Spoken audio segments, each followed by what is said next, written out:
So today I'm talking about the Democrats winning the election in November 2020. That's the American Democratic Party, and we're talking about the presidential election in America. Can an astrologer be impartial? And my short answer is no, I don't think so. Ultimately, our biases will always influence what we're discussing about politics. But is it desirable? And I think, yeah, there's probably some element of desirability here to do our best to set aside our preconceived biases, the ones that we're aware of. And really my goal today is to try to make a best effort at seeing patterns that correlate to results on the ground and trying to keep it as impartial as possible. So that's my goal. But though I admit, like I said, that that's kind of a difficult goal. I want to mention that I talked about some of these ideas on the Basement Astrologers podcast with Kip back in February, I believe, of this year. I didn't go into as much detail as I will today. All right, the first point I want to make is that the last three Jupiter-Saturn conjunctions, the election closest to that conjunction, coincided with the party out of power coming into power. So, and I want to just go in a little bit deeper, going all the way back to 1900. 1900, McKinley dies in office. He was reelected, so there wasn't a change in political party. 1920, Harding died in office, but there was a change of party because Woodrow Wilson, the Democrat, left office and gave way to Warren Harding, the Republican.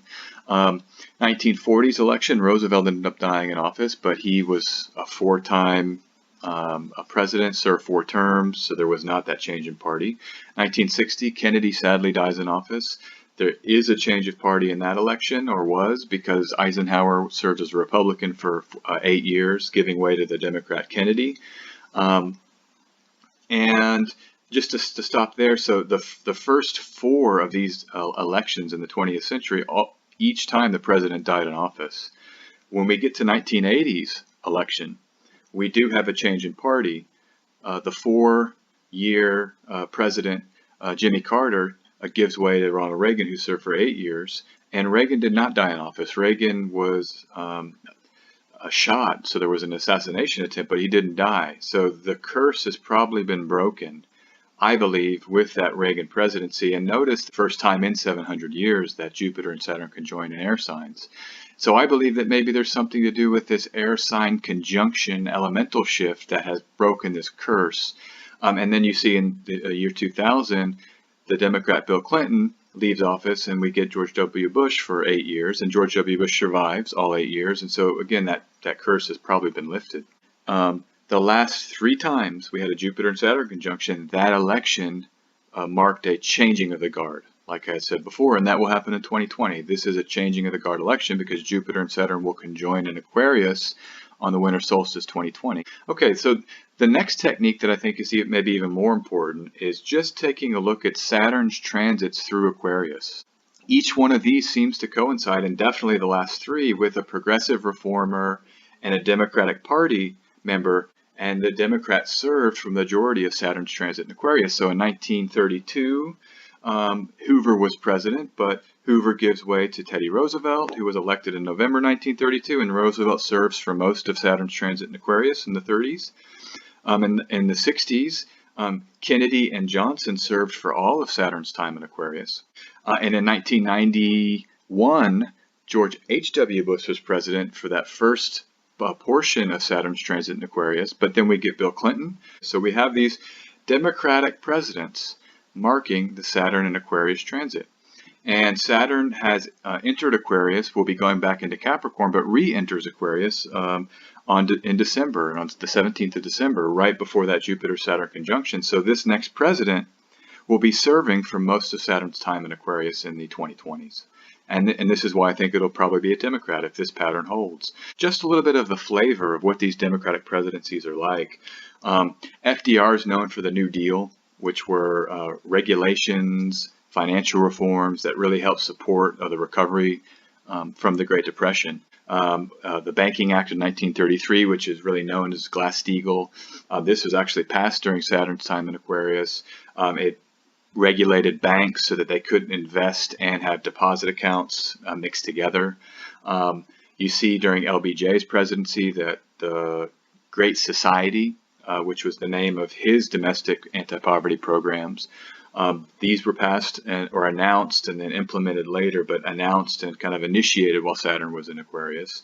And then sadly, you come to the Clinton presidency, and then there's this great controversy because a lot of people say, look, that he repealed Glass-Steagall, so the legacy of FDR was actually clawed back by Clinton. There's debates on it. I don't really want to weigh in here, but just know that the Graham-Leach-Bailey Act was supported by both parties, signed by Bill Clinton, and it did repeal some of the Glass-Steagall batch of legislation. So we're seeing now calls for Joe Biden to implement FDR-style reforms to deal with the current financial crisis in America. Everybody did get the $1,200 in April. Andrew Yang was proposing things like that. Alexandria Ocasio-Cortez proposing a Green New Deal, a jobs program. So these are all things that are in the flavor and the style of these FDR reforms, and they're in the current discourse surrounding Joe Biden. So if he wins, maybe we see something in the tradition of these other Democratic presidents who served during Saturn and Aquarius. Now let's take a look at Trump's nativity. I think that this can give us some insight actually into Biden's nativity, and it's kind of why I'm predicting Biden. So Trump has this very strong Saturn in the 12th house. The 12th house is the house of enemies. Politicians often have enemies. It's not uncommon to see 12th house placements with politicians, but Trump has Saturn there. And so it says that Trump has the ability to kind of deploy Saturn, maybe to block enemies or to protect himself from enemies, to give boundaries around him so that the enemies can't pierce or penetrate into Trump.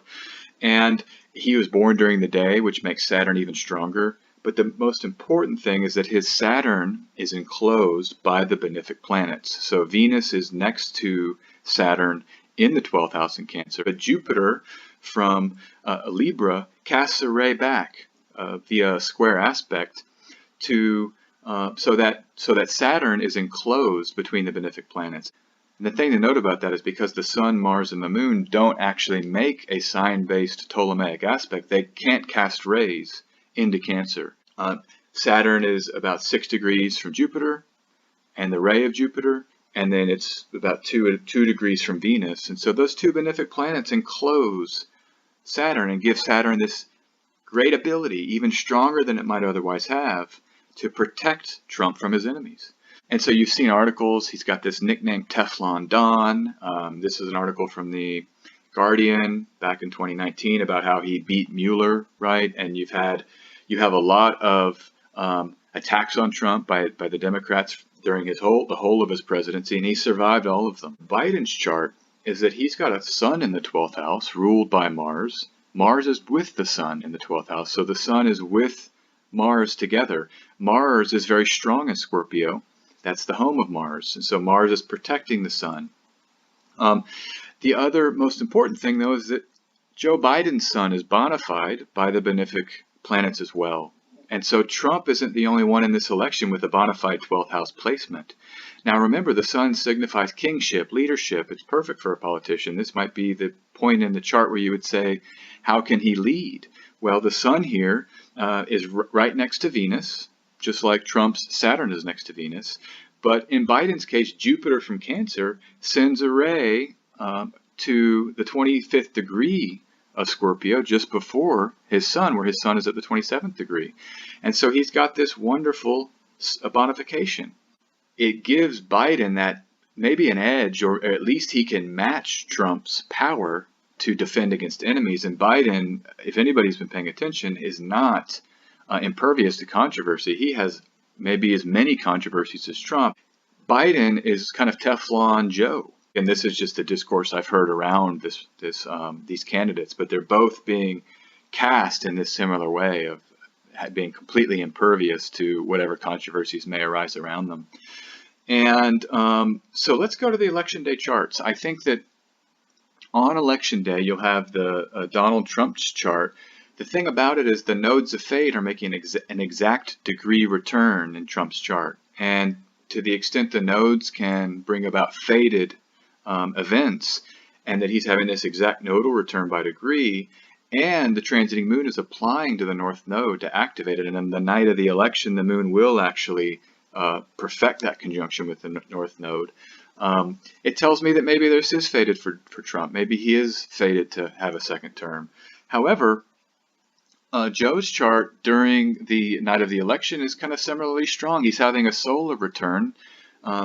And remember that the sun is bona fide, like I just spoke about, and the sun will be conjoined the natal Mars and Scorpio, the transiting sun. And so it's activating that the ruler of his stellium in the 12th house. So that tells me that it might, again, activate his ability to defend against enemies and give him that needed push or that needed offense on the day of the election to win.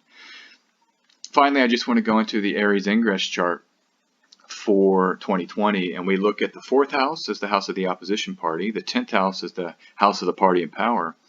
The ruler of the 4th house, Saturn, is dignified in its own domicile in Capricorn. The ruler of the 10th house of the party in power, the Republicans, is the sun, exalted in Aries. Both are in cadent houses, which are weaker, but the thing I want to point out is that the final dispositor of the sun is Saturn in Capricorn. So the ruler of the Republicans is giving way and is disposed of by Saturn and Capricorn ultimately.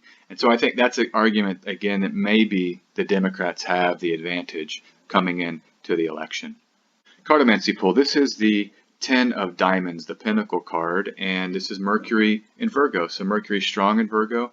This card has a lot of different flavors to it. I mean, the one thing to say is that there's a full cup, right? The 10 of diamonds, can be money. You can think about it as coins or cash.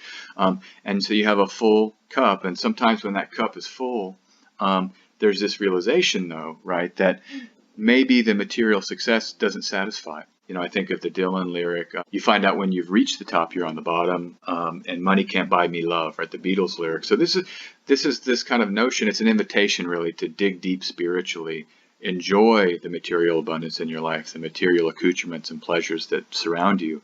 But I think that they have to be in service and secondary to these more spiritual notions that what is manifested in our reality, in our material existence, is actually comes from another place, this kind of higher spiritual realm.